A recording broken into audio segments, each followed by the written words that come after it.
கொஞ்ச நாளைக்கு முன்னாடி வந்து பணம்னு இருக்கக்கூடாது, ஏன் பணம்னு இருக்கக்கூடாது. ஒரு ஃபேமிலியில் ஒரு பெரிய கூட்டு குடும்பம் அமைப்பு அப்படின்னு இருக்கும்போது வந்து பணம் ஏன் பணம்லாம் இருக்கக்கூடாது. ஏன்னா இந்த பகுதிகளில் வந்து அந்த கூட்டு குடும்பம்ங்கிற கான்செப்ட் வந்து ரொம்ப ஜாஸ்தி.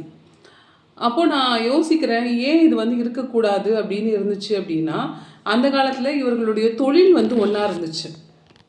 ஒரு அண்ணன் தம்பி இருந்தாங்கன்னா அவங்க சார்ந்து வாழக்கூடிய அந்த தொழில் முறை அப்படிங்கிறது அவங்களுக்கு ஒன்றா இருந்துச்சு. இன்றைக்கி எல்லாருமே வேறு வேறு தொழில் பார்த்துட்ருக்காங்க. அவங்கவுங்க வெளியே போய் அவங்கவுங்களுக்கான இண்டிவிஜுவலிட்டி வளர்த்துக்கணும்னு நினைக்கிறாங்க. அவங்களுக்கான எக்ஸ்போஷர் வேணும்னு நினைக்கிறாங்க. Been a women also. இப்போ எங்கள் வீட்டிலே எடுத்தாலும் என்னுடைய சகோதரர்கள் வந்து ஒரு தம்பி வந்து ஐடியில் இருக்காங்க. ஃபுல்லாக ஐடியோட கல்ச்சர், வெஸ்டர்னைஸ்டு கல்ச்சரில் வந்து வாழணும்னு நினைக்கிறவங்களாம் இருப்பாங்க.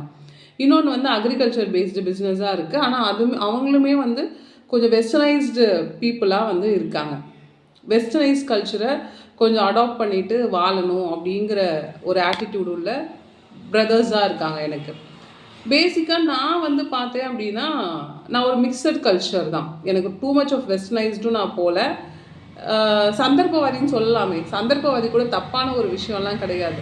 It depends upon the situations தான் என்னை பொறுத்த வரைக்கும். நான் மோர் லைக் டீச்சர், பேசிக்காக ஒரு டீச்சருங்கிறதுனால we have to maintain that because of the society. இந்த சொசைட்டி வந்து பார்க்கணுங்கிறதுக்காகவாது என்னோடய ப்ரொஃபஷன் வந்து டீச்சிங்காக இருக்கிறதுனால நான் வந்து இந்த டீச்சிங் ப்ரொஃபஷனுக்குள்ளே இருக்கேன்.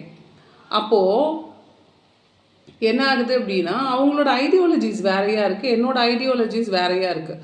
டோட்டலி என்னோடய சித்தப்பா பிள்ளைங்க எல்லாரோடையும் பார்த்தாலுமே கூட தேர் ஐடி இன்ஃபோசிஸில் இருக்காங்க, பேங்க்ஸில் இருக்காங்க, இன்டர்நேஷ்னல் பேங்க்ஸில் ஒர்க் பண்ணிகிட்டு இருக்காங்க. நான் பேசிக்காக டீச்சர் அண்ட் நான் என்னோடய சமூகம் சார்ந்த அக்கறைகள் இதோட நான் என் வாழ்க்கை முறையை வந்து நடத்திட்டு இருக்கேன். இப்போது அவங்களுடைய கல்ச்சர் அண்ட் ஐடியாவுக்கும் என்னோடய கல்ச்சர் அண்ட் ஐடியாவும் நிறைய டிஃப்ரென்ஷியேஷன்ஸ் இருக்குது. இப்போ பொருளாதாரம் அது மாதிரி விஷயங்கள் வந்து ஒன்றா இருக்கும் போது என்ன ஆகுது அப்படின்னா, இட் கிரியேட்ஸ் அ ப்ராப்ளம் இல்லையா அந்த இடத்துல. அப்போது நான் என்ன சொல்கிறேன், இதில் என்ன இருக்குது, இதை ஏற்றுக்கிறதுல என்ன இருக்குது, இதை ஏற்றுக்கிட்டு போகிறதுல என்ன இருக்குது. என் பணம் நான் வாழ்ந்துட்டு போகிறேன், நீ என் பணம் நீ வாழ்ந்துட்டு போ. பிகாஸ் அவர் ப்ரொஃபஷன் ஹஸ் சேஞ்ச்டு. நம்ம தொழில் சார்ந்து தான் இங்கே எல்லாமே தீர்மானிக்கப்பட்டிருக்கு. தொழில் என் வருமானத்தை சார்ந்து தான் இங்கே எல்லாமே தீர்மானிக்கப்பட்டிருக்கு. அந்த காலத்தில் ஜாதிகள் முதல் கொண்டு தொழில் சார்ந்து இருந்தவங்களே தான் வந்து அந்த ஜாதிகளாக கூட வந்து பிரிச்சுருக்காங்க. அதே மாதிரி ஒவ்வொரு விஷயமுமே வந்து நம்மளை நம்மளுடைய பொருளாதார இம்ப்ரூவ்மெண்ட்டை சார்ந்து தான் வந்து எல்லாமே வந்து மாறி இருக்கு. அவங்களுக்கு பிடிச்சிருந்தா அந்தந்த ப்ரொஃபஷனுக்குள்ளே போகிறோம், பிடிக்கலன்னா நம்ம இருக்க போகிறோம். அப்படி தான் இன்றைக்கி சூழ்நிலை வந்து இருக்குது.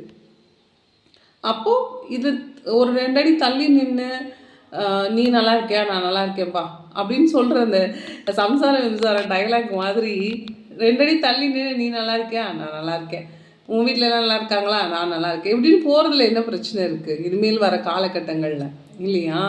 இன்றைக்கி எங்கள் குடும்பங்கள்லையுமே வந்து ஒரே வீட்டுக்குள்ளே இருந்த நிறைய விஷயங்கள் வந்து தனித்தனி வீடுகள் வாங்கிட்டு தனித்தனியாக இருக்கணுங்கிற கான்செப்ட் வந்து வந்துருச்சு. எங்கள் குடும்பம்லாம் வந்து ரொம்ப பிரபலமாக வந்து கூட்டு குடும்பம் அமைப்புகளுக்கு வந்து பிரபலமாக பேர் போன குடும்பங்களில் ஒரு குடும்பம் இந்த பகுதியில். அந்தளவுக்கு வந்து ரொம்ப வந்து ஸ்ட்ராங்காக வந்து அந்த பேஸ்மெண்ட் கூட்டு குடும்பம் அப்படிங்கிற பேஸ்மெண்ட் இருந்த ஒரு குடும்பம் எங்கள் குடும்பம்லாம். இன்றைக்கி நாங்கள்லாமே வந்து தனித்தனியாக வந்து அந்த புரிதல் கொஞ்சம் கொஞ்சமாக எங்கள் தலைமுறையில் வந்து வர ஆரம்பிச்சிருச்சு. இதில் என்ன தப்பு இருக்குது, இதை ஏற்றுக்கிறதுல என்ன தப்பு இருக்குது இல்லையா?